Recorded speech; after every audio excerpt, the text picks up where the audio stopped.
Hey, everybody. Welcome to the Buffalo Plus YouTube page and Buffalo Plus. I'm Mike Catalano along with Dan Fates and Jenna Cottrell. We're getting ready. AFC Championship game coming up on Sunday in Kansas City. Guys, no big surprise, Dan, the news that we heard out of KC today. Yeah, maybe the least surprising news of the entire week was that Patrick Mahomes has cleared concussion protocol. It's like we've been saying all week. We expected him to. Made it official today. This is some practice video of him earlier in the week. Mahomes is, he looks pretty good there. And it was interesting. I was talking to Warren Sharp today, NFL analyst, who was kind of breaking down some of that video, and he said he looked pretty good, right? And he goes, that's not him with getting his toe shot up. And meaning with whatever painkiller they're going to use. He goes, they're not going to shoot him up during a practice. So if he's moving around that well during a practice, he's probably going to move around close to 100%, Jenna, for the game. Yeah, and that was something we talked about this week of how inhibited would he be by that toe injury. We expected him to be out of concussion protocol. But like you said, I mean, he seems to be moving like we've seen him before in practices. So I guess for the Chiefs, that it's an encouraging sign. But Mike, we did hear from Patrick Mahomes, of course, about what he said getting out of concussion protocol today. Yeah, here, let's take a listen to what he said as he's ready to go. Yeah, I mean, you want to be out there, but you have to go through the protocol and you have to do everything the right way. I mean, you have to look at it long term as much as you look at it short term. And with going to the doctors, talking to all the doctors, and going through the testing, we have the belief that this will be no lingering effects, and that I'll be able to go out there and be myself and be who I am every single week. And, obviously, guys, he's referencing the concussion. Dan, you were talking about the toe. I think one thing we know is there isn't a single player on the Bills who was not expecting Patrick Mahomes on Sunday. Yeah, I don't think even Bills fans. I think it was like in the back of their head. Sean McDermott did admit that earlier in this week, they did spend a little bit of time practicing for Chad Henne. I was surprised to hear he admitted, like, hey, just in case, Mahomes slips on black ice on his way to his car, that we do have to be prepared for Chad Henne. I feel like that's like when you're like, hey, I'm going to start reading, though, and you read a page, and you're like, hey, but I read, like I did it. Maybe it was like a 10-minute type of thing, but they can cross that off the list. But let's also be honest about something else. He did get banged up last week. He's dealing with the toe. He had a concussion.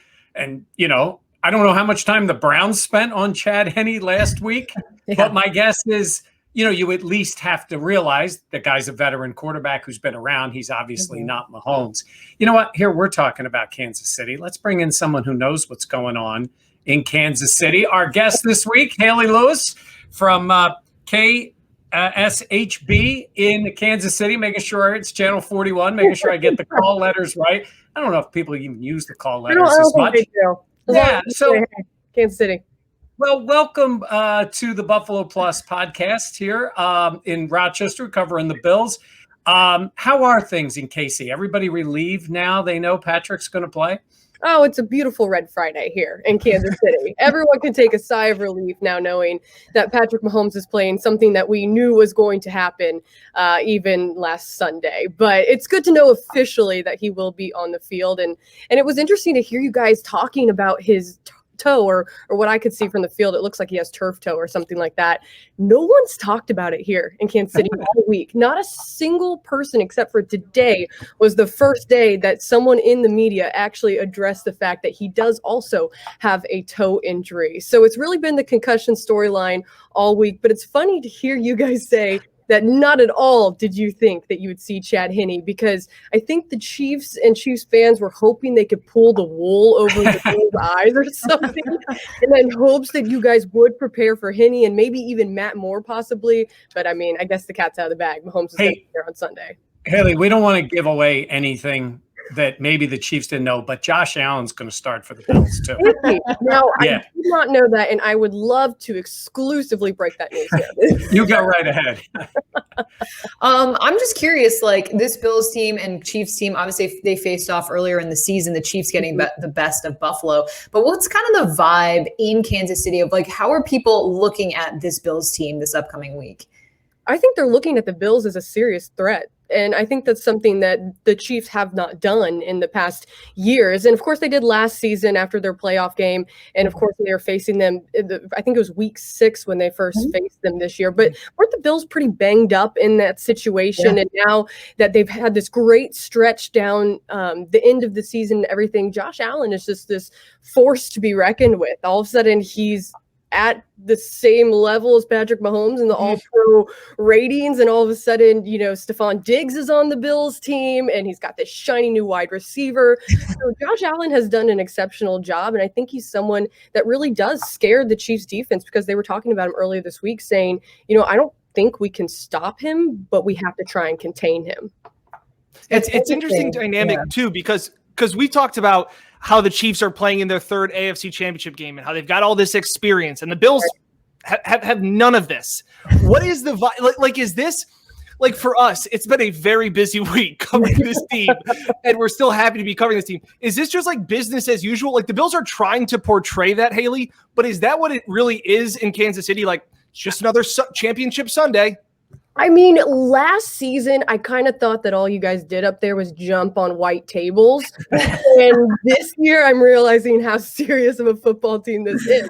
And we've been, just going through the grind and realizing, okay, each year down the stretch here, things are going to get crazy. And like you were saying, now you're understanding the craziness of the playoffs. But I think the Chiefs are really taking the Bills extremely serious. And I think that fans are as well. They realize Josh Allen isn't going to just chuck these 80-yard bombers now. He's actually accurate with them, and he can throw a pass on the run 60 yards, and then he can become this physical running back that the Chiefs aren't really used to dealing with. So I think that this is going to be something where the Chiefs have to make this game one-dimensional and let the pass rushers rush. What's interesting watching this Chiefs team play over the last 2 years, as good as they are, every one of your playoff games has been a bit of a scramble. Obviously behind. Jen and I were at the Super Bowl, saw them, thought for about 50 some odd minutes they weren't going to win. And then even this game against the Browns, when you add in the Mahomes injury, have fans gotten used to the fact that as great as they are offensively, the blowouts just aren't happening with the Chiefs? I mean, my Xanax bottle is pretty empty by the end of this year. But I think that everyone is just, it was so panicked last season when they played against the Tennessee Titans too, even came down to the wire in that Texans game. I just if you have anxiety, do not cover the Kansas City Chiefs. It's not going to help you out.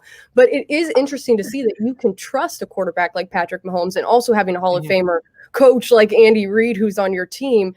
They're always going to figure something out, even if there's 30 seconds left in the game.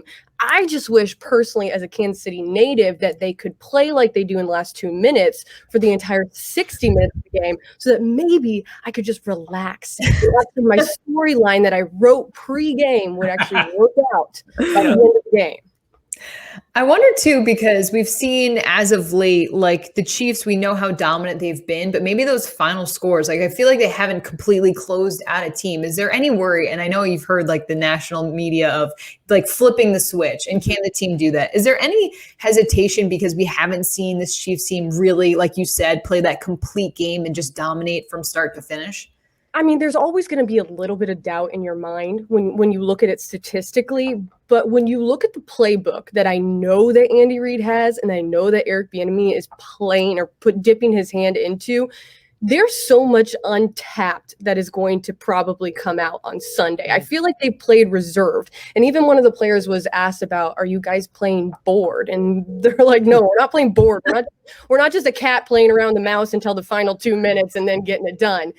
We're actually in this league, if you get bored, that's when you get beaten. So I think we're going to see hopefully more of that come out on Sunday. But yeah, it does definitely get your nerves going. But I also think it shows that every single team in this National Football League is coming after the Chiefs. They are the hunted. Finally, they're the ones that people are seeking out to beat. It's not Tom Brady and the Pats. It's the Chiefs. So they're getting everyone's best. And I think that's why we've seen the scores go like they have down the stretch. I completely agree with you, because Dan and I had this discussion yesterday, and we were talking about how I felt like they're a team that has a target on their back, and Dan did not exactly see eye to eye with that. So thank you for proving the point. I just think that when you're getting your best, you're really getting your best in week 9. Now the games mean more, and we're in the middle of January. Everybody has earned the right to be at this spot. That being said, talking about games in January and something that the Bills haven't experienced is this atmosphere that's going to be at Arrowhead. The Bills had 6,700 fans at their last game. It really threw off the Ravens. It gave the Bills a ton of energy. Now they're going to come to Kansas City and face 17,000 fans. You guys have had fans most of the season, right, Hayley? The entire season, yeah. Wow. So how can that affect this game? Because the Bills haven't had to deal with it. And we asked Josh Allen about it, and he said, like, we're going to have to learn on the fly. Like, it's going to be an adjustment. Like, we're preparing for it, but you're not going to know until you get in there to face 17,000 screaming Chiefs fans. And it's a loud stadium, I will say. When I was in there for pregame earlier this year, obviously they're not letting people filter in as quickly as they did last season. And I kind of started to think those first couple of games, oh, it's so quiet. This is going to be so stoic. This is going to be so weird. It's going to throw them off, because when they went to Baltimore, it really threw them off in the beginning, having to deal. And also the LA Chargers, I think, was their second game this season, and they played like crap. I mean, they played terrible in the beginning because they didn't have that atmosphere. But Arrowhead gets loud. I will say they are rowdy fans, and I have always, as a fan, despised Raider fans. And I think if I was against the Chiefs, I would despise Chiefs fans, because they are so obnoxious. They will get after you. And I definitely think that's going to be something that the Bills will have to probably get used to and have to adjust to, because it's a loud stadium. It's very hard. And even other opposing quarterbacks who have said in their press conferences afterwards, I couldn't hear anything. And I think that's the point of what they're trying to do. Even with that few or that reduced capacity, they're going to make it hard. Hayley, you grew up in Kansas City, right? You're a Kansas City native. Okay. And so you also grew up with a dad who was a head football coach. I did. Yeah. So how much time did you spend in the playbook? And has Andy Reid asked you for anything special, or maybe asked anybody in your family for anything special to help the Chiefs out this week? You know what? He did not call the hotline and consult me on that final play of the Chiefs game when they were able to get that first down when Chad Henne, I think it was a speed out to Tyreek Hill to get that final first down. But, you know, the cool thing about it is this was my dinner topic table growing up. You know, this was always the discussion, and it was so much fun. Went to college in Nashville, took my first job in Eugene, Oregon, if anyone knows where that is, because I didn't even know where it was. And then finally got the job to come back here at KC. It's a different beast to get to cover your hometown teams, because you have to be a little like chill inside, because you want to scream and shout. And especially for me being a Chiefs fan, watching the Chiefs, just for lack of better terms, just suck for a long time, and then finally pull it together. It's been really fun to see that. But no, Andy Reid has not called the hotline lately, but I will have to reach out and make sure he has my number. It is also a team that because they won last year, and you know, Bills fans went through 4 Super Bowls years ago, did not win. I know the Chiefs Super Bowl before last year was 50 years before, so you greatly decreased the amount of people who experienced that. Do you sense a difference in Chiefs fans now that they have another Lombardi in the trophy case? Is it any different?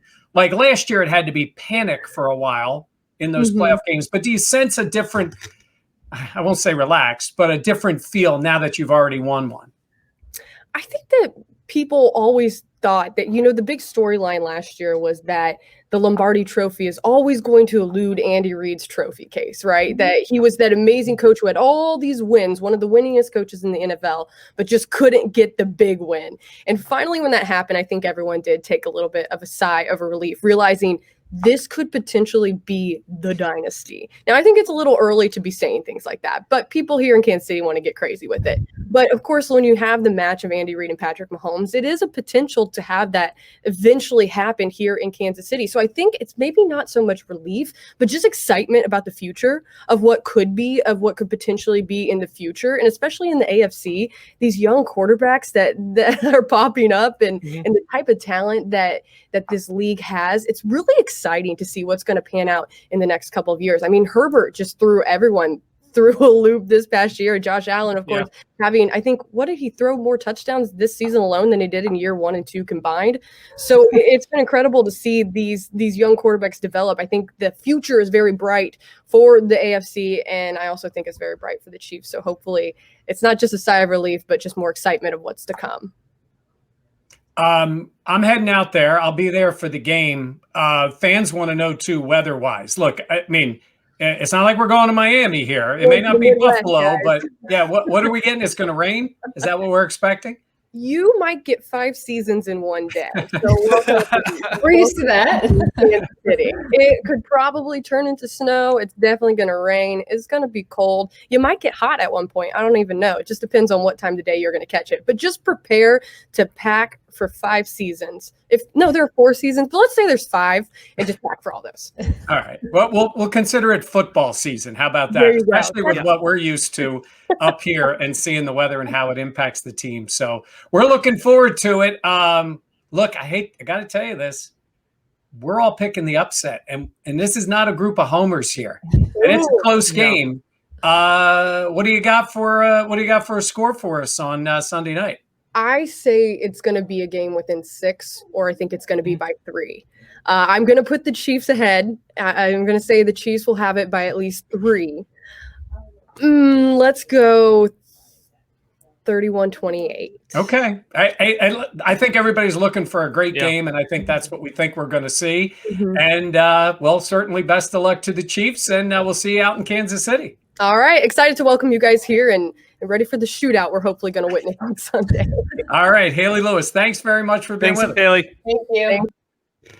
All right. It's sort of a different vibe, isn't it, when the team just won? Yeah. But, Jenna, we saw Chiefs fans last year. I mean, it would be like if the Jets won a Super Bowl. I mean, they won in 1969. Like, there's so few people that would have experienced it. It would be like a first one for them. It isn't quite what it would be for the Bills, but it's pretty close. And I wonder if the feeling's a little different once you've already won one going into the next year. I think 100% it would be different just because your expectations are so raised. You've already had that mountain high of winning a Super Bowl. And that run up to the Super Bowl, like Hayley mentioned, like we all remember, was insane. The amount of confidence that Patrick Mahomes brought because he could come back in every single game, including the Super Bowl. Like, I think when you have a player as dynamic as him and the weapons around him, and to have won and get that elusive Lombardi trophy for a coach like Andy Reid that had been missing, I think,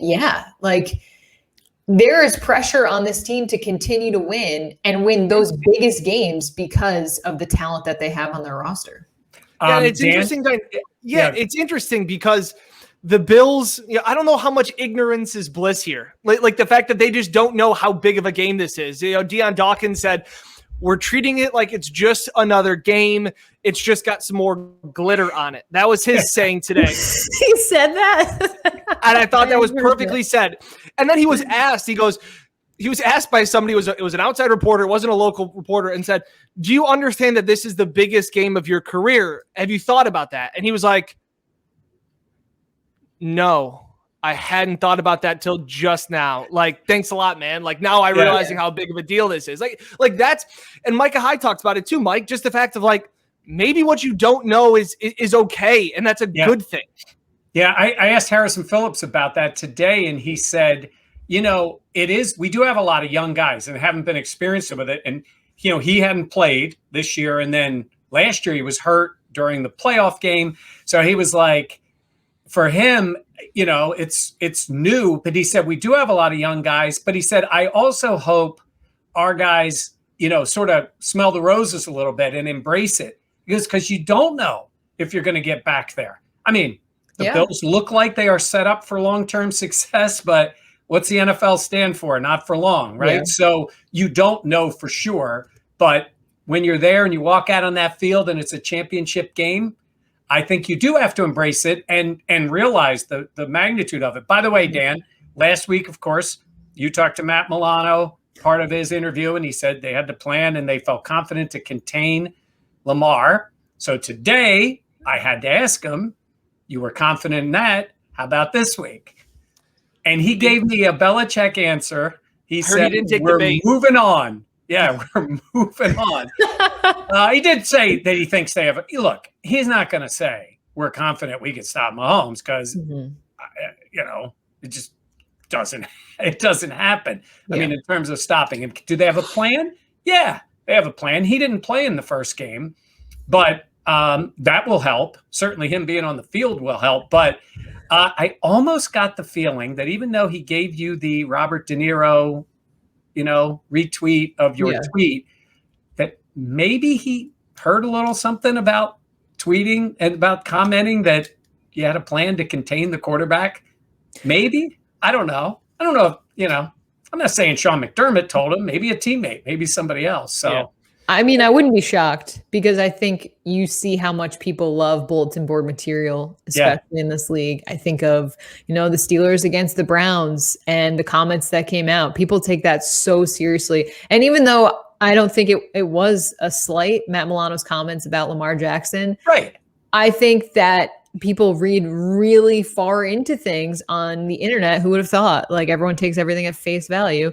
But I think a part of that is they don't want to give the Chiefs any extra motivation. They know they're going to see a motivated team. They don't want to have that next level. Well, Jenna, you're 100% right. The Milano comment, we have a plan to, we feel confident to contain him, became more about something for us to talk about. Yeah. Because they won the game and they did contain him. The issue was if you lose, then it comes out saying, see, you inspired him. I guess he wasn't as inspired. Two things. From what I've heard, Matt Milano really big on social media, but he doesn't tweet anything. Like from what I've heard, he's really big into all that stuff, but just doesn't do it. He just kind of lays in the weeds, like classic. But like a good linebacker, and then he looks and he finds exactly, and then he pounces, strikes the opportunity. And then it was interesting. You guys were talking about the last time they played in the Week 6 game, and just how much has changed. I talked to Warren Sharp. Really smart NFL analyst, looks at data, trends, all of those things, works for several NFL teams. He's actually employed by them to kind of break stuff down. And he talks about how different that matchup was. And a couple of things he pointed out was that was the game that Josh Allen had been pressured the most all season. Steve Spagnuolo put more pressure on Josh Allen than he had faced all year. He didn't talk about his injured shoulder, but he said what Josh was trying to do was his average yardage of completion was 11.8% or something like that. Okay. So it was like 11 yards down the field when he averages about 8.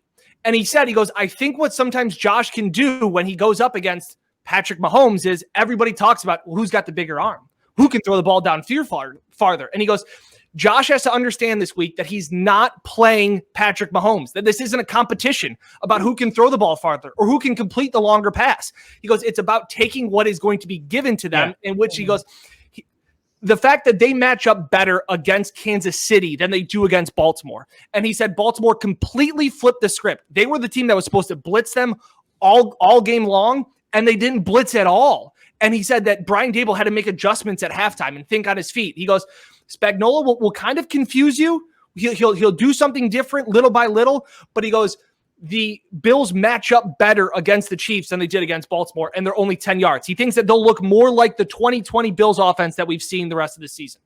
Okay. That's really interesting. It is because the matchups, I think we agree in a sense, except this is a much more dangerous offense that you're going against too. So in order to, you score one touchdown and a field goal, you ain't beating the Chiefs. So the fact that the Bills should be able to move the ball and do more against the Chiefs defense, I think is encouraging for the Bills, but they also got to slow down Mahomes and a team that routinely scores 30 points. I'm sorry, Jenna, I think I cut you off there. No. I mean, I was just listening, but yeah, I mean, this is, I feel like early on in the season in Week 6, this game was billed as going to be a shootout. And I don't think because of maybe the pressure, maybe Allen's health status without John Feliciano, like there were a lot of things that made this game a lot different. But I think, this time around, there are the expectations that we will see a lot of points because, I was asked like a key to this game, and I think it's just staying aggressive for the Bills offense because it's going to take touchdowns. It's not going to take field goals. You got to get as many points as possible. Great point, Jenna. Warren Sharp also told me Kansas City has the worst red zone defense in the entire NFL. They need to come away with touchdowns. Field goals are not going to beat Patrick Mahomes. It's the same reason that Frank Wright went for it on 4th and goal against the Bills, because you knew that you got to score points. The Bills have got to capitalize in the red zone. Tight end matchups as well could be interesting. or a spot where the Bills can exploit some of Kansas City's weakness, look for knocks in the end zone, in the red zone. That's really something because, a team like Kansas City hides a lot of flaws because how good their offense is. Mm-hmm. But there's a reason teams have stayed in games with them, and they are still very talented. And at any moment, they can just blow up your game plan. But I think playing that first game and the way it went right now, as we sit here, I think is a huge advantage for the Bills going forward. That game didn't go the way they wanted, and now they can adjust offensively and defensively. And I think at that point, they're making Kansas City adjust to them because Kansas City is going to see a different team on both sides of the field. Absolutely. And I think that's what makes this matchup so fun is because of how different the Bills season turned out after that game against the Chiefs. Yeah. I wonder, though, because how many points do the Bills need to be ahead to feel comfortable against this Chiefs team? Because there's always that threat with them. Yes. I don't know. I don't see this as being a game where anybody gets a big lead. I think both offenses will be able to move the ball. And I think, yes, you would love to have a big lead, no matter the fact that the Chiefs can come back. Sure. But, we've seen them score in bunches. Even in the game they lost a game to the Raiders. They still scored. They had a game with the Dolphins this year. They were terrible for the first 20-some minutes of the game. And then boom, boom, boom, they scored 3 times. And they can do that. So, I don't know. I think you'll feel comfortable when you're kneeling down and taking the win. But I think it's going to be just going to be one of those games. So, and now I got to go pack more clothes because what Hayley was talking about sounded like we're going to get, 4 levels of weather out in Kansas City. But I don't think the weather is going to make a big impact for either team. I hope not. I don't either. Go ahead. Go ahead, Jenna. No, I hope not because I want to see the I don't like when the weather interferes with game plans because then it's just not the same. Yep. Warren Sharp full interview talk I had with him is up on Buffalo Plus. Pretty cool stuff. He looks at NFL differently. Like he's a numbers guy and trends in all of those things. Talked about as well how the Bills offense, we've kind of talked how they haven't really looked good the last 2 weeks.